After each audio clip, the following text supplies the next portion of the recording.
이른 아침 문고리를 잡는 순간이었습니다. 차가운 금속의 감촉이 손끝을 타고 전해지는데 그 익숙한 문 하나가 오늘따라 낯설게 느껴졌습니다. 손끝이 미묘하게 떨렸고 두 다리는 마치 모래주머니를 단 듯 무겁게 느껴졌습니다. 불과 몇 년 전만 해도 아침 공기를 마시며 동네 공원을 한 바퀴 도는 일이 내 하루의 시작이었는데 이제는 현관을 나서는 것조차 작지 않은 결심이 필요했습니다. 문 밖에 나서자 차가운 공기가 볼을 스쳤습니다. 오늘은 괜찮겠지. 속으로 그렇게 되뇌었지만 몇 걸음만 내딛자 숨이 턱끝까지 차올랐습니다. 심장이 빠르게 두근거리고 허벅지는 금세 타들어가는 듯했죠. 그때 문득 깨달았습니다. 아, 내 몸이 예전과는 다르구나. 이건 단순히 피곤해서가 아니라 뭔가 본질적인 변화가 시작된 거구나. 사람들은 흔히 말합니다. 나이 들면 당연히 힘이 빠지는 거지. 하지만 저는 노인의학을 30년간 연구하며 수많은 노년의 몸을 지켜본 사람으로서 그 당연함 속에 얼마나 많은 오해가 숨어 있는지를 알고 있습니다. 몸이 약해지는 것은 단지 나이 때문이 아닙니다. 준비하지 못했기 때문입니다. 저는 그 사실을 제 어머니에게서 배웠습니다. 언젠가 어머니는 계단 앞에서 발걸음을 멈추셨습니다. 한 계단을 오르기 전 손잡이를 꼭 움켜쥔 채 한참을 서 계셨죠. 그때 어머니의 눈빛에는 피곤함이 아닌 두려움이 있었습니다. 혹시 이제 혼자 못 걷게 되는 건 아닐까? 그 한숨 속에는 자유를 잃을지도 모른다는 막연한 불안이 담겨 있었습니다. 그날 밤 저는 잠을 이루지 못했습니다. 의사로서 수천 명의 어르신을 만나왔지만 가장 소중한 사람의 몸이 변해가는 모습을 보니 모든 이론이 무너졌습니다. 걷는다는 건 단순한 이동이 아니라 존재의 증거라는 걸 그때 처음 깨달았습니다. 스스로 걷지 못한다는 건 단지 다리의 문제가 아니라 마음의 자존과 삶의 방향까지 흔들리는 일이었습니다. 며칠 뒤 어머니는 제게 조용히 말씀하셨습니다. 정호야, 요즘은 계단이 무서워. 그 말 한마디가 제 연구의 시작이 되었습니다.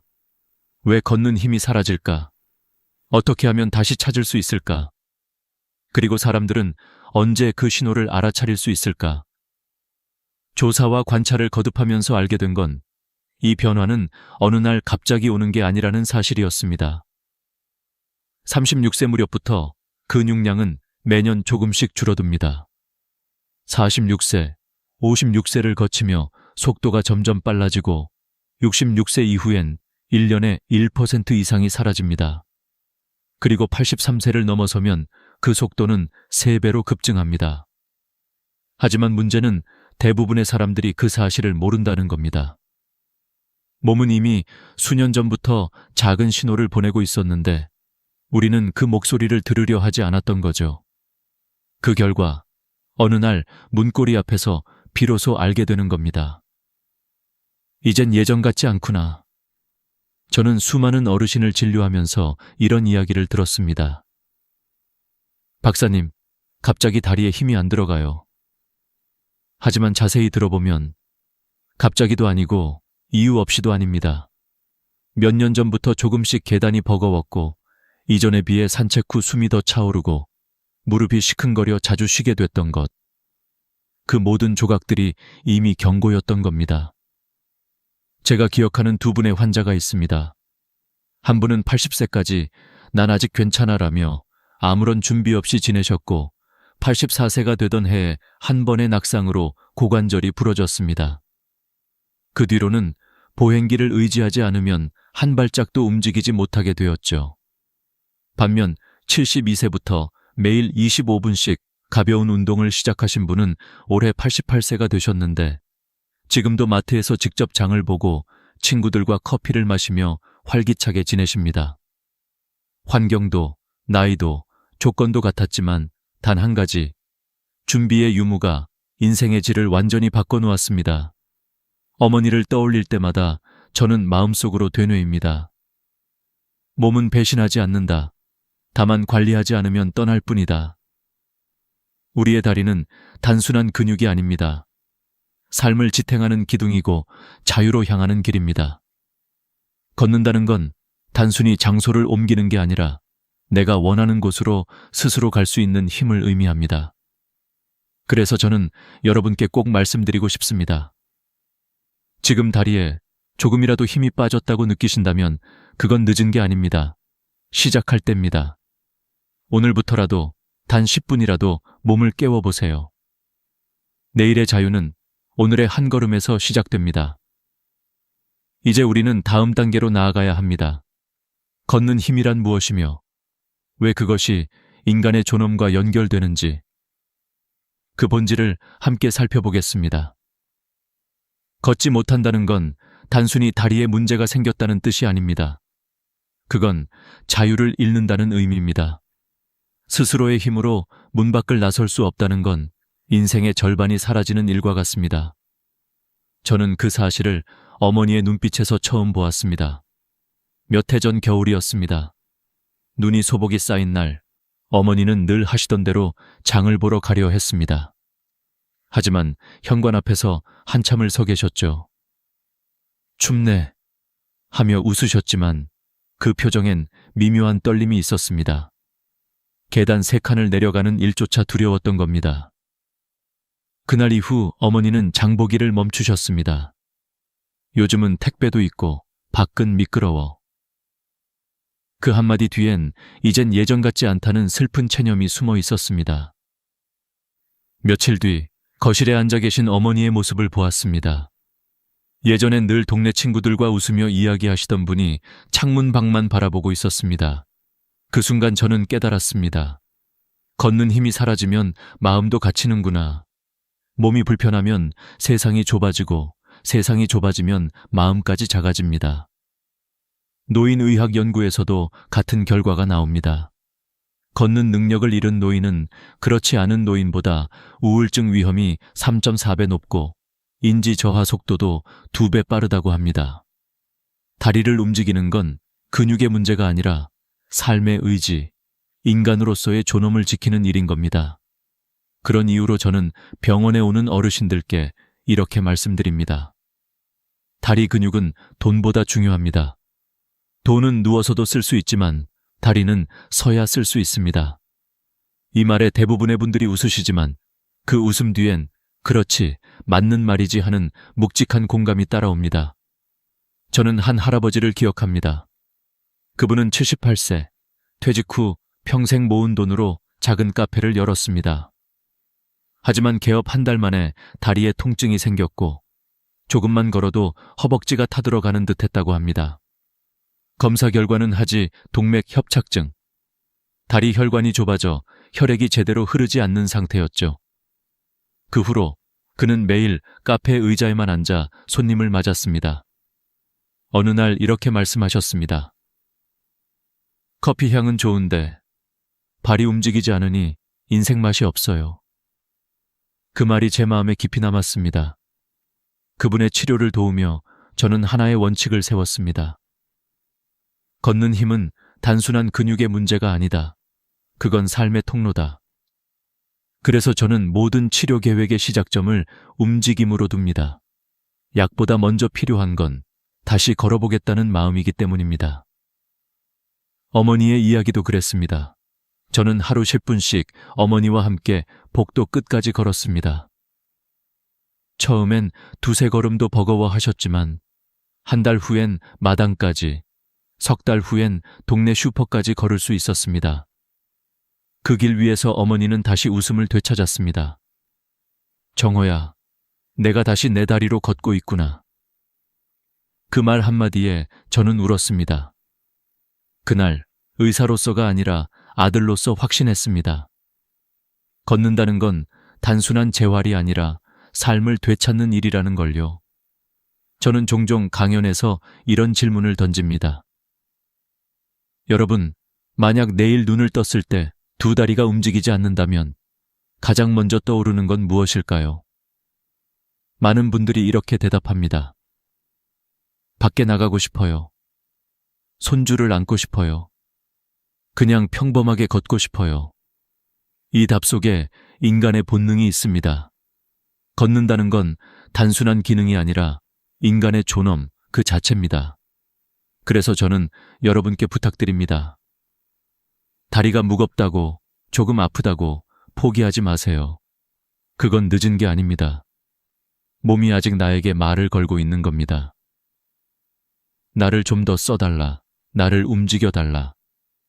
그 목소리를 들을 수 있다면 아직 늦지 않았습니다. 여러분은 언제 마지막으로 진심으로 걸어본 적이 있으신가요? 아무 목적도 없이 단지 내 발로 세상을 느끼기 위해 걸었던 그 순간 말입니다. 그 기억이 아직 남아있다면 여러분의 다리는 다시 힘을 찾을 수 있습니다. 이제 우리는 그 다음 질문으로 나아갈 겁니다. 왜 다리의 힘이 그렇게 빠르게 사라지는 걸까? 그리고 그 안에서 우리가 놓치고 있는 신호는 무엇일까? 다음 부분에서 그 숨은 이유를 밝혀드리겠습니다. 몸속의 시계는 결코 멈추지 않습니다. 겉으로는 아무 변화가 없어 보이지만 우리 안에서는 이미 조용한 전쟁이 벌어지고 있죠. 36세 무렵부터 시작된 근육의 퇴화는 10년 단위로 속도를 높입니다. 46세에는 매년 0.7%, 66세 이후엔 1.3%, 그리고 83세를 넘어서면 그 속도가 3배로 가속됩니다. 문제는 이 변화가 눈에 띄지 않게 진행된다는 겁니다. 계단 한 칸이 버거워지고 장을 보며 잠시 쉬게 되는 그 작은 순간들이 사실은 신호였습니다. 몸은 오래전부터 경고하고 있었지만 우리는 그 소리를 무시한 채 피곤해서 그래 라고 넘겨왔던 겁니다. 저는 수많은 데이터를 들여다보며 그 이유를 명확히 볼 수 있었습니다. 나이가 들면 근육 단백질 합성 능력이 감소합니다. 예전에는 한 끼 식사로도 충분히 근육이 유지되었지만 70세를 넘기면 똑같은 식사를 해도 단백질의 60%밖에 흡수하지 못합니다. 그 결과 근육은 매일 조금씩 줄고 근육이 줄면 혈액순환이 나빠지고 혈류가 나빠지면 다시 근육에 영향이 가지 않는 악순환이 반복됩니다. 저는 그 현장을 직접 봤습니다. 작년 봄 병원 재활실에서 만난 이경숙 72세 어르신. 그분은 어느 날 아침 침대에서 일어나려다 다리에 힘이 들어가지 않아 깜짝 놀라셨다고 했습니다. 어제까지만 해도 괜찮았는데 오늘은 이상하게 다리가 말을 안 들어요. 하지만 이야기를 자세히 들어보면 이미 몇 년 전부터 신호는 있었습니다. 계단을 오를 때 숨이 차오르고 평소보다 걸음이 짧아졌고 하루에 앉아있는 시간이 점점 늘어났다는 사실. 그 모든 게 근육이 천천히 사라지고 있다는 증거였습니다. 저는 이경숙 어르신께 간단한 의자 운동과 단백질 섭취 계획을 드렸습니다. 하루 10분, 딱 그것만 하세요. 처음엔 힘들어 하시던 분이 3달 후엔 다른 사람처럼 달라졌습니다. 의자에서 일어나는 게 수월해지고 예전에는 버거웠던 동네 한 바퀴 산책을 다시 시작하셨습니다. 그분은 이렇게 말씀하셨습니다. 박사님, 걷는 게 이렇게 행복한 일인 줄 몰랐어요. 그 말을 듣는 순간 저는 확신했습니다. 근육은 배신하지 않는다. 단지 우리가 먼저 손을 놓았을 뿐이다. 몸은 여전히 회복할 수 있는 힘을 가지고 있고 그 기회를 잡는 사람만이 노년에도 당당히 걸을 수 있습니다. 영국 스포츠의학회 연구에서도 이런 결과가 나왔습니다. 주 3회, 회당 30분의 근력 운동만으로도 근육 손실 속도를 최대 58% 늦출 수 있다. 그리고 단백질 섭취를 손바닥 크기 정도, 두부 반모, 달걀 4개, 생선 한 토막 정도로만 늘려도 근육 회복에 필요한 영양을 충분히 채울 수 있습니다. 여기에 비타민 D를 함께 섭취하면 단백질 흡수율은 30% 이상 상승합니다. 즉, 복잡한 처방이 아니라 작은 습관 하나로도 인생이 달라질 수 있다는 뜻이죠. 그렇다면 왜 많은 사람들이 이 단순한 진실을 놓칠까요? 그건 변화가 천천히 오기 때문입니다. 조용히 진행되는 변화는 경고음이 들리지 않습니다. 갑작스럽게 쓰러지거나 넘어져야만 비로소 이상하다고 느끼는 겁니다. 하지만 이미 그때는 근육의 40%가 사라진 뒤입니다. 그 순간부터는 단순한 운동이 아니라 회복 훈련이 되어버립니다. 저는 이런 말을 자주 합니다. 몸은 기억하고 시간은 누적된다. 30분의 산책을 건너뛴 하루가 쌓이면 1년 뒤엔 한 계단을 오르는 게 힘들어지고 3년 뒤엔 마트 한 바퀴가 버거워집니다. 그런데 반대로 말하면 오늘 10분만 움직여도 1년 뒤 당신의 몸은 완전히 달라질 수 있습니다. 시간은 잔인하지만 동시에 공평합니다. 준비한 사람만이 그 시간을 이깁니다. 저는 한 할머니의 말을 잊지 못합니다. 내 몸은 이제 낡은 기계 같아요. 그때 저는 웃으며 대답했습니다. 그 기계는 고칠 수 있습니다. 단 멈추지만 않으시면 됩니다. 그렇습니다. 우리의 몸은 오래된 시계와 같습니다. 멈춰 있으면 녹이 슬지만 매일 조금씩 돌리면 여전히 정확히 움직입니다. 지금 이 순간에도 당신의 다리는 여전히 반응할 준비가 되어 있습니다. 그저 기다리고 있을 뿐입니다. 움직이겠다는 결심, 단 그 한 걸음만 내딛는다면 말이죠. 이제 다음 단계로 가보겠습니다. 왜 어떤 사람은 근육이 빠르게 줄어들고 또 어떤 사람은 90세가 넘어도 여전히 곧은 걸음을 유지할 수 있을까요? 그 차이를 만드는 것은 단 하나, 몸속에서 보내는 경고를 얼마나 일찍 알아차리느냐입니다. 다음 이야기에서는 근육, 혈관, 관절이 보내는 그 신호를 하나씩 해석해 드리겠습니다. 나이가 들면 피곤한 게 당연하다고들 말합니다. 하지만 제가 만난 수많은 어르신들의 몸은 그 당연함 속에 무언의 경고를 품고 있었습니다. 그건 단순한 피로가 아니라 몸이 보내는 구조 신호였습니다. 그 신호를 듣지 못하면 어느 날 갑자기 다리가 말을 듣지 않게 되고 혼자 일어나는 것조차 어려워집니다. 첫 번째 신호는 근육의 침묵입니다. 허벅지 앞쪽과 엉덩이 근육은 우리 몸의 기둥입니다. 하지만 이 근육이 조금만 약해져도 의자에서 일어날 때 으악 하는 신음이 새어나오죠. 그건 단순한 불편함이 아닙니다. 이미 몸속에서는 근육 섬유가 줄어들고 남은 근육은 지방으로 대체되고 있는 상태입니다. 즉, 다리의 탄력이 사라지고 있는 겁니다. 프랑스 파리의 한 요양병원에서는 평균 93세 노인을 대상으로 9개월간 근력 훈련을 진행했습니다. 결과는 놀라웠습니다. 단순히 의자에서 앉았다 일어나는 훈련만으로도 보행 속도가 71% 개선, 균형 감각은 38% 향상되었습니다. 이건 단지 운동이 좋다는 말이 아닙니다. 근육은 나이를 탓하지 않는다는 사실을 보여주는 증거였습니다. 둘째 신호는 혈액의 정체입니다. 심장은 여전히 힘차게 뛰지만 다리로 가는 혈류는 점점 느려집니다.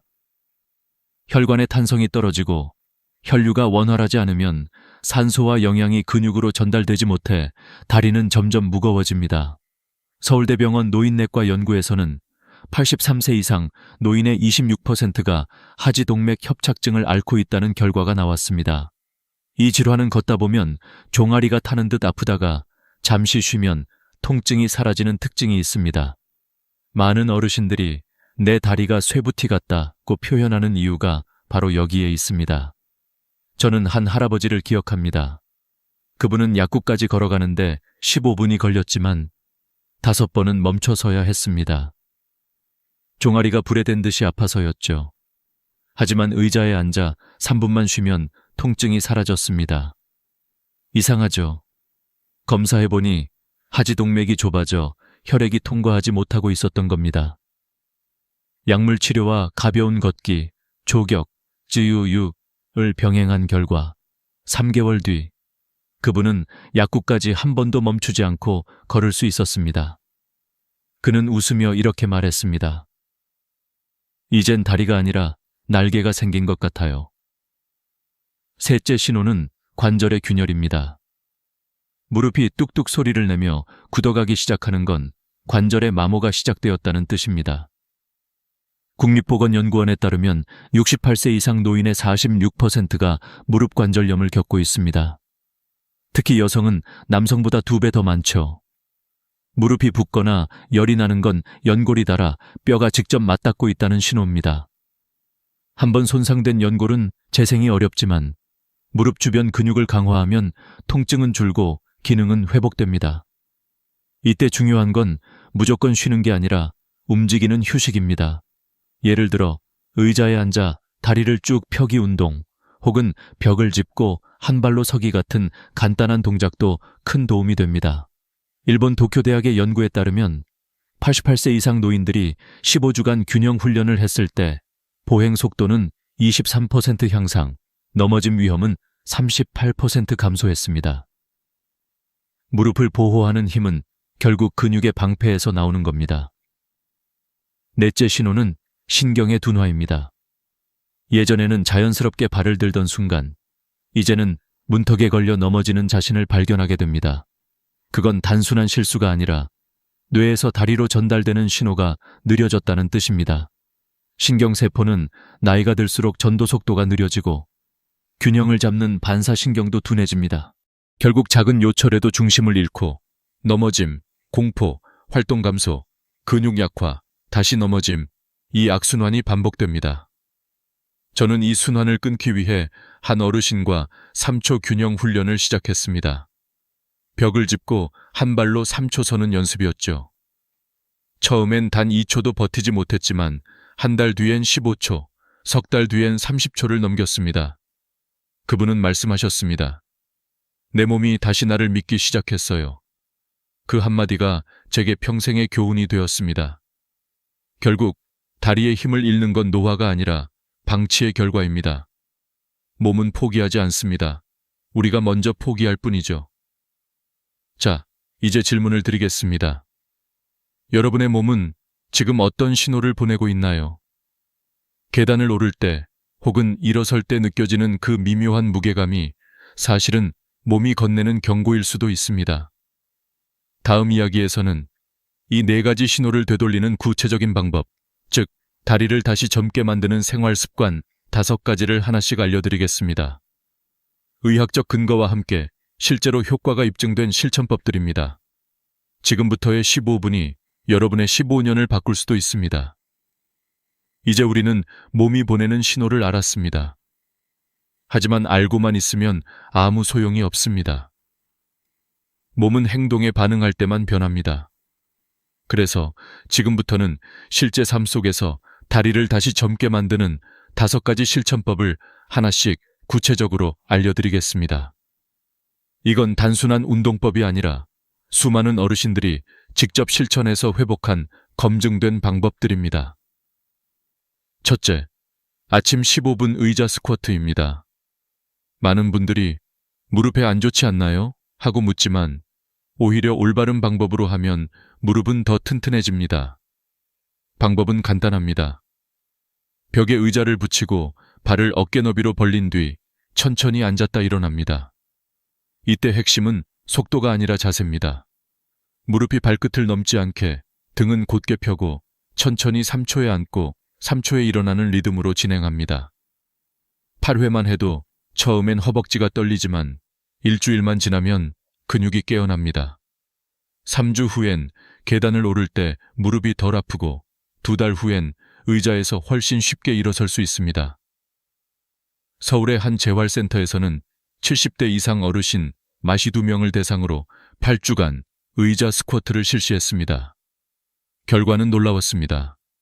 참여자의 83%가 일어서기 속도가 평균 38% 빨라졌고 낙상 두려움은 절반 이하로 줄었습니다. 이 단순한 동작 하나가 삶을 바꾼 겁니다. 매일 아침 15분, 그 시간이 당신의 내일을 지탱합니다. 둘째, 6초 걸음 연습입니다. 빠르게 걷는 게 건강에 좋다는 건 젊은 사람에게 해당하는 이야기입니다. 노년기에 걷기는 속도보다 안정감이 중요합니다. 발을 내디딜 때 속으로 하나, 둘, 셋, 넷, 다섯, 여섯을 세며 천천히 걷는 겁니다. 이 단순한 훈련이 놀라운 변화를 가져옵니다. 호주의 시드니 대학 연구에서 86세 이상 노인들이 11주간 6초 걸음을 연습한 결과 보행 안정성은 35% 향상되고 넘어짐 사고가 49% 감소했습니다. 이 방법은 신경 반응 속도를 회복시키고 작은 문턱이나 돌부리에 걸려 넘어지는 위험을 현저히 줄여줍니다. 처음엔 벽이나 난간을 잡고 연습하세요. 중요한 건 빨리 걷기가 아니라 발을 정확히 들기입니다. 그게 넘어짐을 예방하고 균형을 회복시키는 첫걸음입니다. 셋째, 아침 단백질 식사입니다. 많은 어르신들이 입맛이 없어서 아침을 거른다고 하시지만 근육은 바로 그 아침에 만들어집니다. 밤새 단백질이 소모된 뒤 회복이 필요한 시간이 바로 아침이기 때문입니다. 그래서 아침에 단백질을 충분히 섭취하는 것이 중요합니다. 삶은 계란 4개, 두부 반모 혹은 참치 1캔 정도면 충분합니다. 그리고 우유나 요거트로 비타민 D를 함께 보충하면 단백질 흡수율이 30% 이상 높아집니다. 캐나다 토론토 대학 연구에 따르면 아침에 단백질을 충분히 섭취한 노인 그룹은 5년 후 하지 근력이 21% 더 유지되었습니다. 반대로 저단백 식습관을 유지한 그룹은 같은 기간 동안 근력 손실이 2배로 빨랐습니다. 특히 65세 이상에서는 체중 1kg당 1.2개 단백질이 필요합니다. 즉, 60kg 어르신이라면 하루 약 72g 정도. 이 중 30%는 반드시 아침에 섭취해야 합니다. 근육은 아침의 식사로 하루를 버팁니다. 넷째, 저녁 조격 습관입니다. 하루 종일 다리는 중력의 영향을 받아 혈액이 아래로 몰립니다. 이때 40도의 따뜻한 물에 25분간 발을 담그는 조격은 혈관을 확장시켜 혈류를 원활하게 합니다. 여기에 굵은 소금 한 숟가락을 넣으면 염분의 삼투작용으로 부종이 완화되고 다리의 피로가 훨씬 줄어듭니다. 단, 당뇨가 있는 분들은 반드시 가족과 함께 조심히 진행해야 합니다. 감각이 둔해져 화상을 입을 수 있기 때문이죠. 저는 어머니와 함께 매일 밤 조격을 했습니다. 처음엔 단순히 피로를 푸는 시간이라 생각했지만 한 달 뒤 어머니는 이렇게 말씀하셨습니다. 다리가 따뜻해지니까 마음도 따뜻해진다. 그 말이 너무 인상 깊었습니다. 몸의 온기가 마음의 온기를 되찾게 하는 순간이었죠. 다섯째, 수분 섭취 습관입니다. 화장실 가기 귀찮아서 물을 적게 마신다는 어르신들이 정말 많습니다. 하지만 수분이 부족하면 혈액이 끈적해지고 그 결과 혈액순환이 나빠지며 다리가 쉽게 붓습니다. 하루 최소 1.5리터의 수분이 필요합니다. 한 번에 많이 마시기보다 1시간마다 3, 4모금씩 자주 마시는 것이 좋습니다. 아침에 일어나자마자 미지근한 물 한 컵을 마시면 밤새 정체된 혈액이 다시 순환을 시작합니다. 중요한 점은 커피나 녹차 같은 카페인 음료는 수분으로 계산되지 않는다는 것입니다. 그건 오히려 탈수를 유발하죠. 따뜻한 물, 보리차 혹은 미지근한 생수가 가장 이상적입니다. 이 5가지 습관은 단순해 보이지만 실제 임상 결과 수백 명의 노인 환자들의 다리 건강을 바꾼 방법입니다. 의자 스쿼트 15회, 6초 걸음, 단백질 아침, 따뜻한 조격, 꾸준한 수분. 이 5가지만 지켜도 83세 이후 낙상 위험은 62% 감소, 근력 저하는 40% 늦춰진다는 통계가 있습니다. 여러분은 오늘 이 5가지 중 몇 가지를 실천하고 계신가요? 만약 단 한 가지라도 실천하고 있다면 당신은 이미 젊은 다리로 가는 길 위에 서 있습니다. 이제 마지막 이야기에서는 이 습관들이 실제로 인생을 어떻게 바꾸는지를 보여드리겠습니다. 그리고 우리가 잊고 있던 걷는 힘의 의미, 그 철학적이면서도 인간적인 진실에 대해 함께 생각해 보겠습니다. 이제 우리는 알고 있습니다. 다리를 지키는 일은 단순히 몸을 관리하는 것이 아니라 삶의 자유와 존엄을 지키는 일이라는 것을요. 하지만 아직 끝나지 않았습니다. 지금부터 이야기할 내용은 단순한 건강법이 아니라 그동안 수천 명의 어르신들이 직접 증명한 걸을 수 있다는 것의 기적에 관한 이야기입니다. 스웨덴의 한 장수 연구가 있습니다. 83세 이상 노인을 10년간 추적 조사한 결과 보행 능력을 유지한 노인은 그렇지 못한 노인보다 평균 9년을 더 살았다고 합니다. 놀랍죠? 걷는 힘 하나가 수명을 9년 늘렸다는 겁니다. 하지만 그보다 더 중요한 건 삶의 질이었습니다. 스스로 마트를 가고 버스를 타고 친구를 만나러 나갈 수 있는 사람들은 그렇지 않은 사람들보다 우울증 위험이 70% 낮고 기억력 유지율이 2배 높았다는 결과가 나왔습니다. 걷는 힘은 단순한 생존의 문제가 아닙니다. 그건 살아가는 방식 그 자체입니다. 네 발로 시장을 걸어가고 손주의 손을 잡고 공원을 거니는 일. 그 평범한 장면들이야말로 인간다운 삶의 상징입니다. 저는 어머니를 통해 이 사실을 절실히 깨달았습니다. 86세가 되던 해 어머니는 계단을 오르기 두려워하셨습니다. 무릎이 자꾸 덜덜 떨려서 혹시 또 넘어질까봐. 그날 저는 어머니의 손을 잡고 조용히 말했습니다. 엄마, 우리 천천히라도 다시 시작해요. 그날 이후 매일 아침 의자 스쿼트 10회, 6초 걸음 5분, 그리고 저녁엔 따뜻한 조격을 함께 했습니다. 처음엔 힘들어 하시던 어머니가 3달이 지나자 다시 혼자 시장을 다녀오셨습니다. 그날의 미소, 저는 아직도 잊지 못합니다.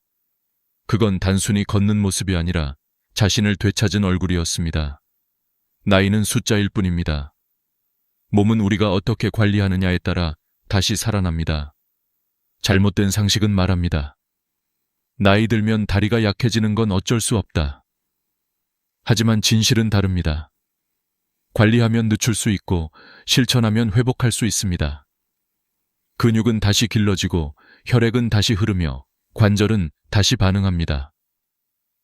83세 이후에도 관리하지 않으면 보행장애는 급격히 늘어나고 낙상 위험은 3배로 증가하며 자립성은 눈에 띄게 떨어집니다. 하지만 반대로 꾸준히 관리한 분들은 92세가 넘어도 스스로 일어나고 걷는 힘을 유지합니다. 차이는 단 하나. 오늘 시작했느냐, 미뤘느냐. 여러분, 걷는다는 건 단순한 이동이 아닙니다. 그건 인간의 존엄입니다. 내가 원하는 곳을 내 발로 향할 수 있다는 것. 그건 곧 내가 내 인생을 주도하고 있다는 증거입니다. 그래서 지금 이 영상을 보시는 여러분께 꼭 말씀드리고 싶습니다. 오늘 당장 단 한 가지라도 시작하십시오. 의자 스쿼트 15회, 6초 걸음 연습, 아침 단백질 식사, 저녁 조격, 충분한 수분 섭취. 이 5가지 중 단 하나만이라도 좋습니다. 그 작은 행동이 내일의 자유를 만듭니다. 그리고 잊지 마세요.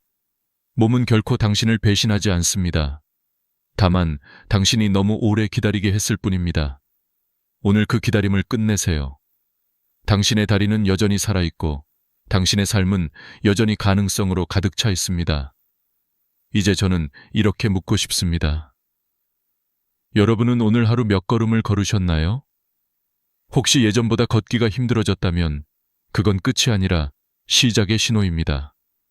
오늘 이 이야기를 계기로 당신의 다리가 그리고 당신의 인생이 다시 움직이길 바랍니다. 다음 영상에서는 무릎 관절을 지키는 구체적인 운동법과 통증 완화 방법을 자세히 알려드리겠습니다.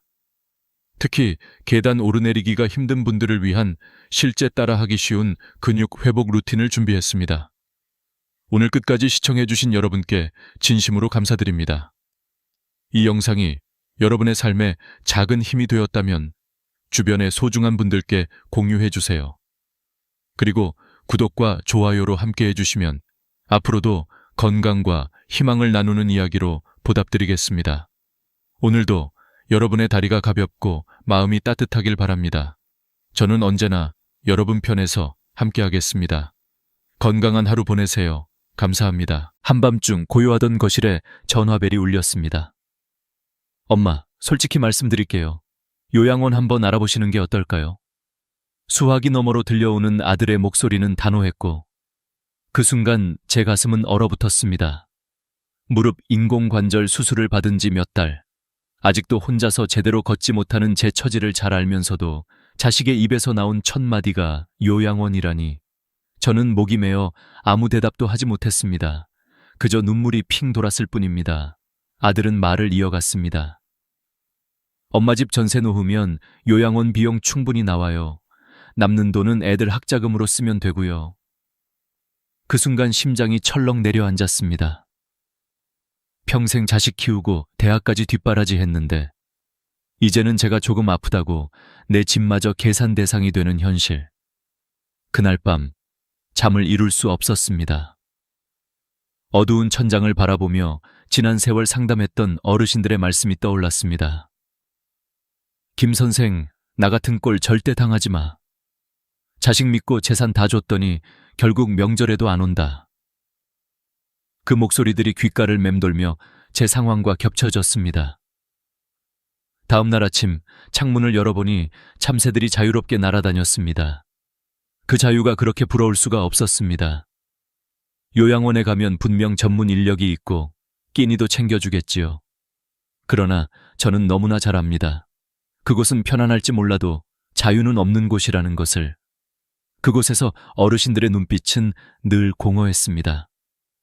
몸은 안전해도 마음은 쇠사슬에 묶여 있었지요. 그날 저녁 딸에게서 전화가 왔습니다. 엄마, 우리 집에 잠깐 오실래요? 신혼집이라 좁긴 하지만. 목소리 끝에는 이미 피로와 부담이 묻어 있었습니다. 저는 깨달았습니다. 그들이 진심으로 원하는 건 함께하는 생활이 아니라 결국 또 다른 해결책을 미루는 것뿐이라는 사실을. 밤이 깊어가자 큰아들이 다시 전화를 걸었습니다. 엄마, 일단 한 달만 체험해보세요. 마음에 안 들면 나오시면 되잖아요. 체험이라는 달콤한 말. 하지만 저는 압니다. 처음엔 일주일에 한 번 찾아오겠다고 약속하지만 결국에는 명절에도 오지 않는다는 사실을. 저는 수백 명의 사례 속에서 그 패턴을 너무도 똑똑히 보아왔습니다. 그날 밤 저는 스스로에게 물었습니다. 내 노후 누가 책임져야 하는가? 몸은 불편하고 경제적 상황은 팍팍하며 자식들은 저를 짐처럼 느끼는 지금. 그러나 제 영혼은 아직 꺼지지 않았습니다. 만약 제가 저 자신을 포기한다면 그 순간 모든 것이 끝날 것입니다. 그리고 문득 오래전 돌아가신 어머니의 말씀이 떠올랐습니다. 영수가 늙으면 서럽다. 하지만 더 서러운 건 자식 눈치 보며 사는 거다. 그 말이 그토록 뼈아프게 다가온 적은 없었습니다. 이 이야기를 시작하는 이유는 단순합니다. 지금 이 영상을 보고 계시는 분들 중에도 저처럼 자식의 말 한마디에 가슴이 무너진 분이 계실 겁니다. 한국에서 65세 이상 인구는 이미 1,000만 명에 달합니다. 그중 15% 이상이 요양원이나 요양병원에 머물고 있습니다. 그러나 최근 조사에 따르면 요양시설 거주 노인의 43%가 가장 큰 고통으로 외로움을 꼽았습니다. 편의와 안전 뒤에 감춰진 진짜 문제는 바로 마음의 고립인 것입니다. 저는 그날 결심했습니다. 내 노후는 내가 지킨다. 누가 뭐라 해도 내 선택은 내가 한다. 그것이 무너진 자존심을 붙드는 마지막 끈이었으니까요. 이제 제 이야기는 여기서 시작됩니다. 전화벨이 울리던 한밤중, 그리고 그 전화가 끝난 순간, 저는 제 인생 후반전의 방향을 스스로 정하기로 했습니다. 수술이 끝난 후 저는 큰아들 집으로 들어갔습니다. 처음 일주일은 따뜻했습니다. 며느리는 미소를 지었고 손주들은 할머니인 하며 안겼습니다. 그러나 그 따뜻함은 오래가지 않았습니다. 시간이 지나자 저는 점점 집안의 손님이 되어갔습니다. 엄마, 오늘은 회식이라 늦어요. 어머니, 저도 야근이라 애들 저녁은 냉장고 반찬 좀 데워주세요. 저는 무릎이 불편한 몸으로 손주들 밥을 챙기며 혼자 남은 집을 지켜야 했습니다. 아이들은 제 곁보다는 자기 방에 머물기를 더 좋아했고 며느리의 얼굴에는 피로가 번져갔습니다. 어느 날은 화장실에 가려다 부엌에서 며느리의 통화를 엿듣게 되었습니다.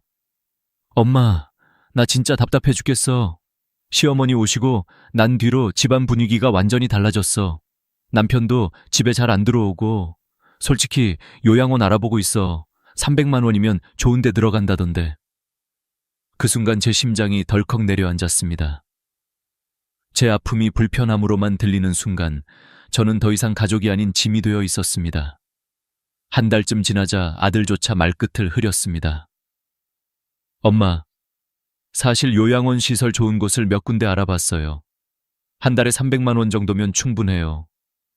저는 차갑게 대답했습니다. 민수야, 엄마는 아직 요양원 갈 생각 없어.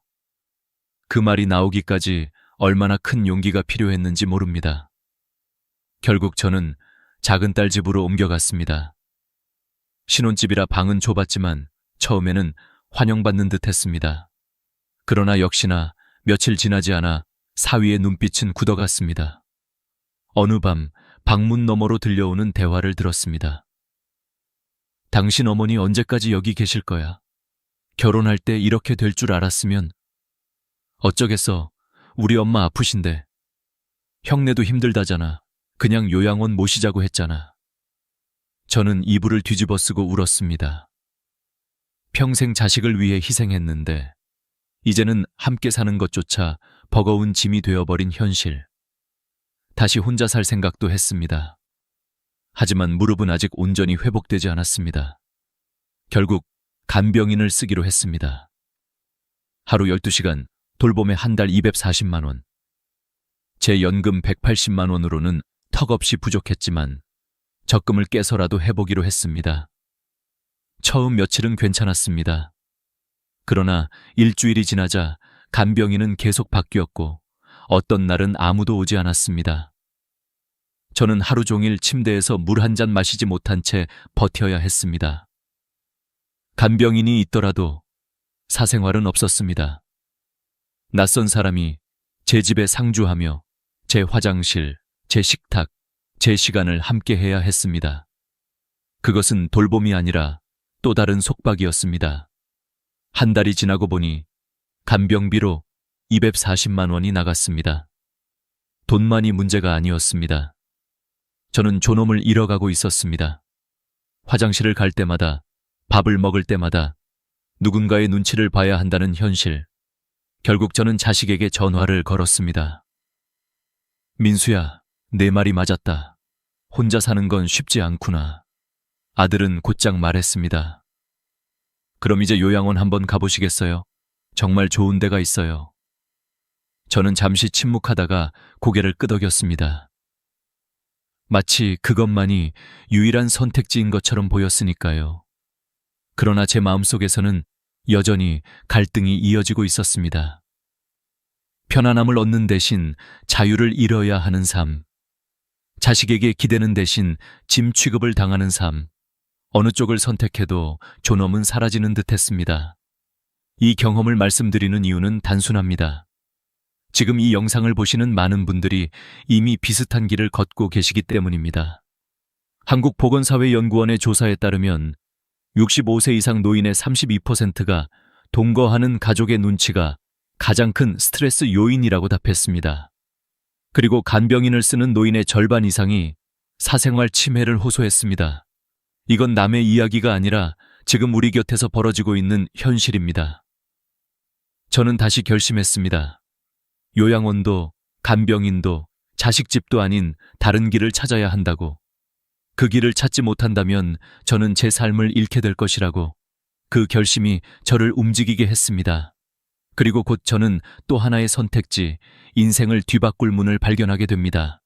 요양원 문을 처음 들어서는 순간 저는 잠시 숨이 막혔습니다. 로비는 호텔처럼 화려했고 천장에는 샹들리에가 반짝거렸습니다.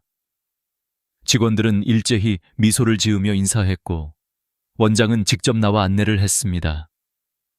김 선생님, 여기는 24시간 간호사가 상주하고 의사 선생님도 매일 방문합니다. 식사는 영양사가 개인별 건강 상태에 맞춰 준비하고요. 프로그램도 다양합니다. 말만 들으면 천국이었습니다. 그러나 제 눈은 자꾸만 한 곳으로 향했습니다. 휴게실 창가에 앉아있던 할머니들의 눈빛, 그 눈빛은 공허했습니다. 말은 나누고 있었지만 웃음은 형식적이었고 눈동자는 허공을 떠다녔습니다. 저는 그 눈빛을 너무나 잘 알고 있었습니다. 평생 사회복지사로 일하며 수백 번 보아왔던 바로 그 표정. 몸은 돌봄을 받고 있지만 마음은 갇혀있는 완벽해 보이는 감옥의 눈빛이었습니다. 저는 속으로 중얼거렸습니다. 여기는 화려한 감옥이구나. 그 순간 예전에 상담했던 한 할머니가 떠올랐습니다. 처음에는 일주일에 한 번씩 온다더니 석 달 지나니까 명절에만 오더라. 이제는 전화도 잘 안 와. 내가 평생 모은 돈 다 줬는데. 그때는 남의 이야기로 들렸지만 이제는 제 이야기가 되어버린 듯 했습니다. 원장은 자랑스럽게 병실을 보여주었습니다. 넓은 공간, 깨끗한 화장실, 안전 손잡이. 그러나 제 귀에는 복도 끝에서 들려오는 어르신의 한숨 소리가 더 크게 다가왔습니다. 여기 오지 마.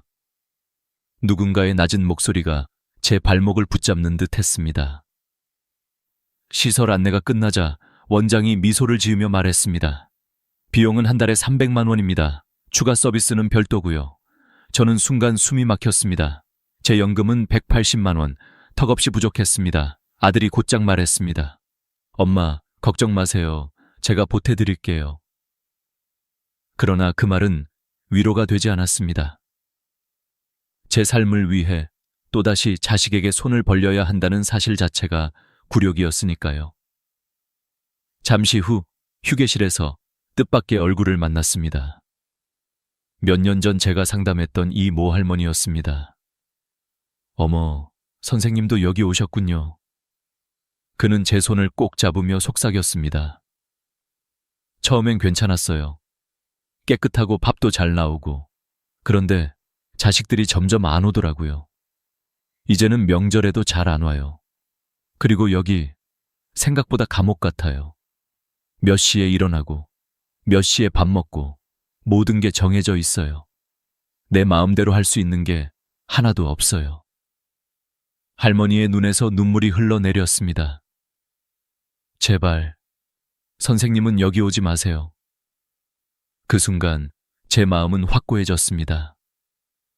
아무리 시설이 좋아도, 아무리 전문 인력이 있어도 제 자유와 존엄을 잃는 삶은 살 수 없다는 결심. 저는 아들을 향해 말했습니다. 민수야, 엄마는 여기 못 살겠다. 아들은 당황한 듯 물었습니다. 엄마, 왜요? 시설 너무 좋은데요. 시설이 문제가 아니야. 엄마는 내 인생의 주인이 되고 싶어. 여긴 감옥이야. 차로 돌아오는 길, 아들은 계속 설득했습니다. 하지만 제 마음은 이미 굳어 있었습니다. 그날 이후 저는 더 이상 요양원을 선택지에 두지 않았습니다. 이 장면에서 여러분께 꼭 말씀드리고 싶은 게 있습니다. 요양원은 분명 필요한 공간입니다. 그러나 모든 어르신에게 정답은 아닙니다. 최근 보건복지부 자료에 따르면 요양시설 입소 노인의 38%가 자율성 상실을 가장 큰 불만으로 꼽았습니다. 반대로 집에서 돌봄을 받는 노인의 46%는 경제적 부담을 가장 큰 문제로 꼽았지요. 결국 문제는 시설의 좋고 나쁨이 아니라 나에게 맞는 선택을 스스로 할 수 있는가에 달려 있습니다. 저는 깨달았습니다. 선택권이 남아있을 때 그 권리를 지켜야 한다는 것.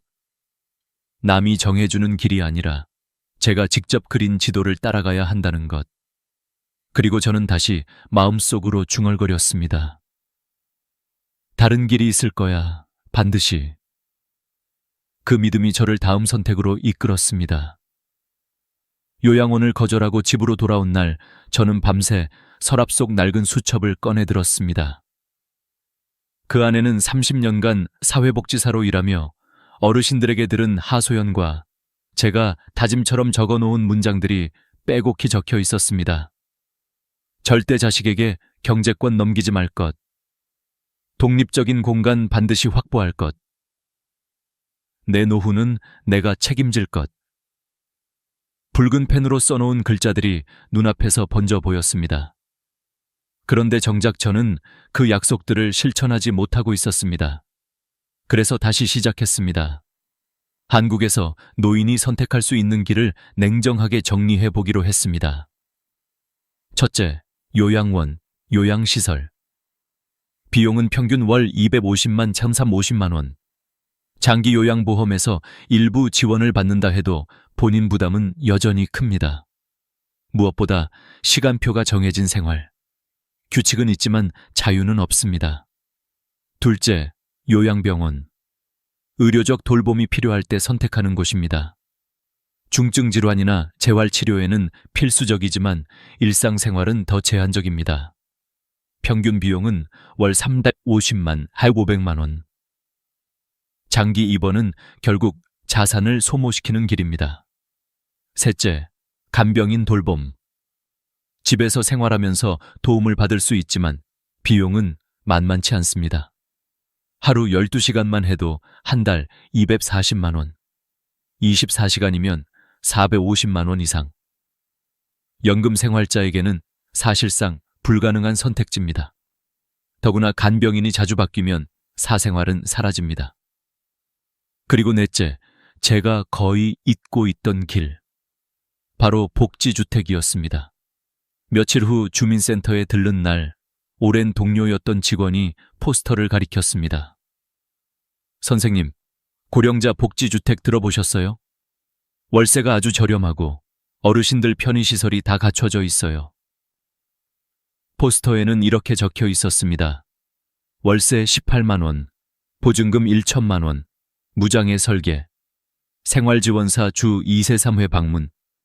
그 순간 제 가슴이 두근거렸습니다. 요양원 300만 원, 간병인 240만 원에 비해 18만 원이라니. 내 연금 180만 원으로 충분히 감당할 수 있는 금액. 무엇보다 내 집 같은 공간에서 내 마음대로 살 수 있다는 사실. 저는 곧장 안내 책자를 받아들고 꼼꼼히 읽었습니다. 화장실에는 안전바가 설치되어 있었고 긴급 상황을 위한 비상벨도 마련되어 있었습니다. 주기적으로 생활지원사가 안부를 확인해주니 위험할 때 혼자 방치될 일도 없었습니다. 무엇보다 입주자 대부분이 저와 같은 연령대 어르신들이라 외로움 없이 공동체를 이룰 수 있다는 점이 마음을 움직였습니다. 통계를 찾아보니 놀라운 사실도 있었습니다. 보건복지부가 실시한 2022년 조사에 따르면 복지주택에 거주하는 노인의 71%가 삶의 만족도가 높아졌다고 응답했습니다. 반면 요양원에 입소한 노인의 만족도는 45%에 머물렀습니다. 차이는 바로 자율성과 사회적 교류였습니다. 저는 밤새 고민했습니다. 요양원과 요양병원은 결국 자유를 빼앗아가고 간병인은 경제를 무너뜨리며 자식집은 존엄을 잃게 합니다. 그렇다면 답은 하나였습니다. 내 힘으로 설 수 있는 네 번째 길, 복지주택. 물론 쉬운 결정은 아니었습니다. 지금 살고 있는 집 전세금을 빼야 했고 무엇보다 자식들의 반대가 예상됐습니다. 이미 그들은 제 전세금을 학자금과 사업자금으로 쓰려 하고 있었으니까요. 그러나 그들의 욕심보다 더 중요한 것은 제 인생이었습니다. 저는 결심했습니다.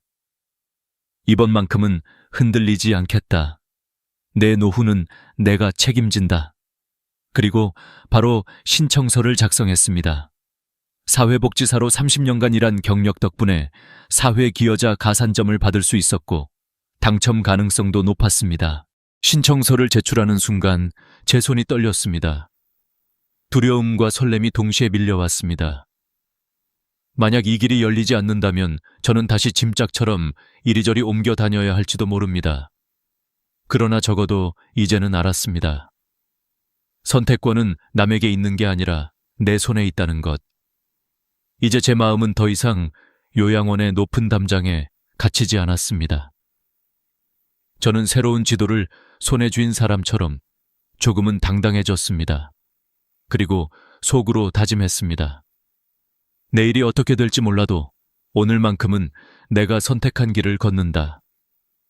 입주 심사를 통과했다는 전화를 받은 날, 제 심장은 오랜만에 두근거렸습니다. 드디어 제 인생의 새로운 보금자리가 눈앞에 다가온 것입니다. 한 달 뒤 이사짐 센터가 집 앞에 도착했고 저는 전세 계약을 정리한 뒤 복지주택으로 향했습니다.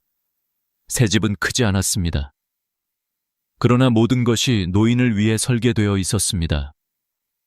화장실에는 안전 손잡이가 달려 있었고 싱크대는 낮아져 있어 무릎이 불편해도 쉽게 사용할 수 있었습니다.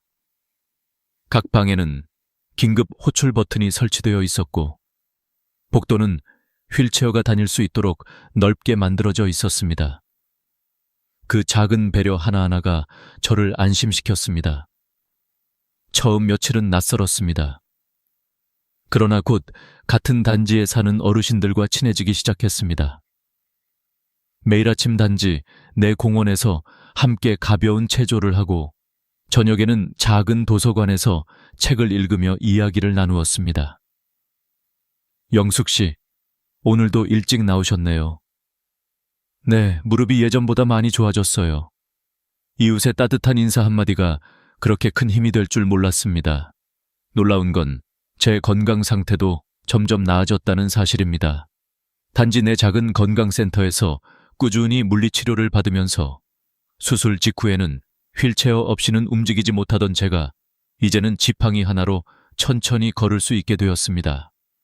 실제로 의학 연구에 따르면 무릎 인공관절 수술 환자의 70% 이상이 꾸준한 재활 운동을 통해 1년 안에 독립보행이 가능하다고 합니다. 저 역시 그 통계 속 한 사람이 된 것입니다. 무엇보다도 이곳에서는 눈치를 보지 않아도 된다는 사실이 제 삶을 완전히 바꿨습니다. 텔레비전을 켜놓고 밤늦게까지 드라마를 봐도 친구들을 초대해 수다를 떨어도 아무도 인상을 쓰지 않습니다. 작은 반기지만 진짜 제 집, 제 공간이 생긴 것입니다. 경제적인 부분도 안정되었습니다. 월세 18만 원은 제 연금으로 충분히 감당할 수 있었고 전세금 일부를 저축해두어 의료비나 응급 상황에도 대비할 수 있었습니다.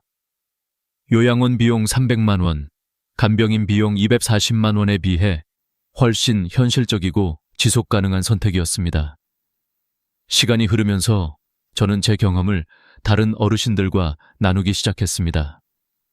단지 내 작은 도서관에서 상담 모임을 열고 자식에게 경제권을 쉽게 넘기지 마세요 라고 조언했습니다. 놀랍게도 많은 분들이 고개를 끄덕이며 공감했습니다. 한 어르신은 눈물을 글썽이며 말씀하셨습니다. 저도 아들 사업자금 대주고 집까지 넘겼는데 결국 요양원에 보내더라고요. 그런데 선생님 이야기를 들으니 저도 아직 늦지 않았다는 생각이 들어요. 저는 다시 살아있음을 느꼈습니다. 누군가에게 도움이 되는 존재라는 것, 그 자체가 제 삶의 의미였습니다. 한 달, 두 달이 지나면서 자식들도 다시 찾아오기 시작했습니다. 처음에는 전세금 얘기만 하던 그들이었지만 이제는 진심으로 제 생활을 걱정해 주었습니다. 딸은 방문해서 제 집을 둘러보며 말했습니다. 엄마, 생각보다 정말 괜찮네요. 안전해 보이고 친구들도 많으시고 이제야 안심이 돼요. 그 말을 들으며 저는 미소를 지었습니다. 자식들에게 의존하지 않고도 오히려 더 당당하게 살아갈 수 있다는 사실을 몸소 보여줄 수 있었기 때문입니다. 이 경험을 나누는 이유는 단순합니다. 많은 분들이 여전히 노인은 요양원에 가야 한다는 틀에 갇혀 있습니다. 그러나 이제 한국 사회에는 또 다른 길이 있습니다. 복지주택이라는 새로운 모델은 단순한 집이 아니라 노인의 존엄과 자유를 지켜주는 선택지입니다. 제가 직접 살아본 결과는 분명합니다. 여기서는 외롭지 않습니다. 같은 세대의 친구들과 웃을 수 있고 필요한 도움을 적절히 받을 수 있습니다. 무엇보다도 내 인생의 주인은 여전히 나 자신이라는 확신을 갖게 됩니다. 그리고 저는 매일 아침 창밖을 바라보며 속으로 중얼거립니다. 이곳이 바로 내가 다시 태어난 자리다. 복지주택에서의 생활이 안정되자 자식들과의 관계에 다시 균열이 일기 시작했습니다. 어느 날 저녁 큰아들 민수와 딸 지영이가 동시에 집으로 찾아왔습니다. 두 사람의 얼굴에는 걱정과 망설임이 섞여 있었습니다. 엄마, 전세금 정리된 거 다 쓰셨어요? 첫 질문은 역시 돈이었습니다. 제 마음이 순간 차갑게 식었습니다. 보증금 일부는 집 계약에 썼고 나머지는 노후 자금으로 남겨뒀지. 그러자 민수는 곧장 말했습니다. 엄마, 사실 민지가 곧 대학 등록금을 내야 해서 혹시 조금만 빌려주실 수 있을까요? 그리고 사업 확장 자금도 조금 필요해서요. 저는 단호하게 대답했습니다. 민수야, 엄마 돈은 엄마가 쓸 거야. 너희 키우느라 평생 노후 준비 한 번도 못했어. 이제 남은 돈마저 뺏길 순 없어. 순간 방 안에 무거운 침묵이 흘렀습니다. 딸 지영이마저 눈물을 글썽이며 말했습니다. 엄마, 우린 엄마 재산 노린 적 없어요. 그냥 걱정돼서 그래요. 혼자 계시다가 더 아프시면 어떡해요? 저는 숨을 고르고 차분히 말했습니다. 걱정은 고맙다. 하지만 진짜 걱정이라면 내 선택을 존중해줘야지. 자식들이 부모의 돈을 마음대로 쓰려 하는 것도, 원하는 길을 막는 것도, 그것도 버림받는 거야. 그 말에 아이들은 더 이상 아무 말도 하지 못했습니다. 사실 저도 두려움이 있었습니다. 나이 들어 홀로 산다는 것, 때때로 외로움이 파도처럼 밀려왔습니다. 그러나 외로움보다 더 견디기 힘든 것은 짐 취급받는 삶이었습니다. 그날 저는 자식들에게 분명히 선을 그었습니다. 엄마의 돈은 엄마의 것이고 엄마의 삶은 엄마가 책임진다. 너희는 너희 인생을 살아라. 며칠 후 민수가 혼자 찾아왔습니다. 화분 하나를 들고 와서 제 방 한쪽에 놓으며 말했습니다. 어머니 죄송해요. 저희가 너무 이기적이었어요. 그의 솔직한 고백에 제 눈가가 젖었습니다. 완벽한 자식은 없습니다. 중요한 건 늦더라도 깨닫고 변화하려는 마음이 있다는 것이지요. 이 경험을 통해 저는 4가지 교훈을 얻었습니다. 첫째, 경제적 독립. 돈이 있어야 자유가 있습니다. 재산을 함부로 넘기지 말고 자신을 위해 준비해야 합니다. 둘째, 공간의 독립. 자식 집은 집이 아니라 잠시 머무는 곳일 뿐입니다. 내 방, 내 집이 있어야 비로소 존엄이 지켜집니다. 셋째, 관계의 경계. 사랑하는 가족일지라도 선은 필요합니다. 경계가 있어야 서로 존중할 수 있습니다. 넷째, 스스로의 책임. 결국 내 삶은 내가 책임져야 합니다. 아무도 대신 살아주지 않습니다. 이 4가지 원칙은 단순한 조언이 아닙니다. 저의 피와 눈물이 담긴 결론입니다.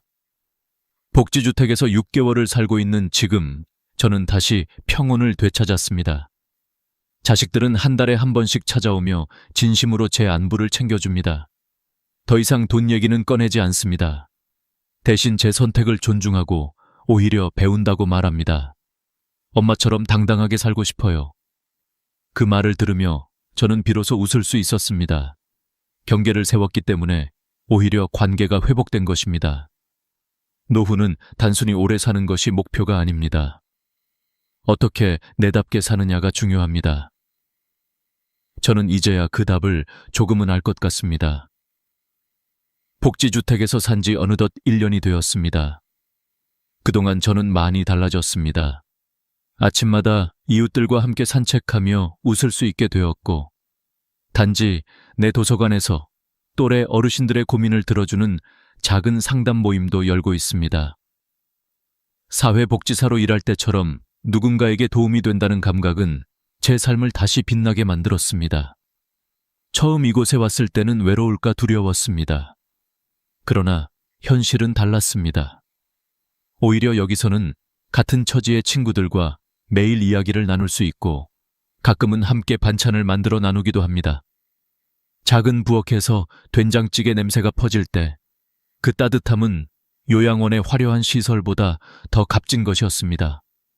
무엇보다 중요한 건 제 인생의 주인이 여전히 나 자신이라는 확신입니다. 텔레비전을 보든 책을 읽든 친구를 초대하든 이제는 누구의 눈치도 보지 않습니다. 저는 제 공간에서 제 시간을 제 마음대로 쓰고 있습니다. 그것이 바로 자유이고 존엄이라는 것을 절실히 깨달았습니다. 돌아보면 저는 세 갈래 길 앞에 서 있었습니다. 요양원, 간병인, 자식집. 그러나 그 길은 모두 제 자유를 앗아가고 제 존엄을 무너뜨리는 길이었습니다.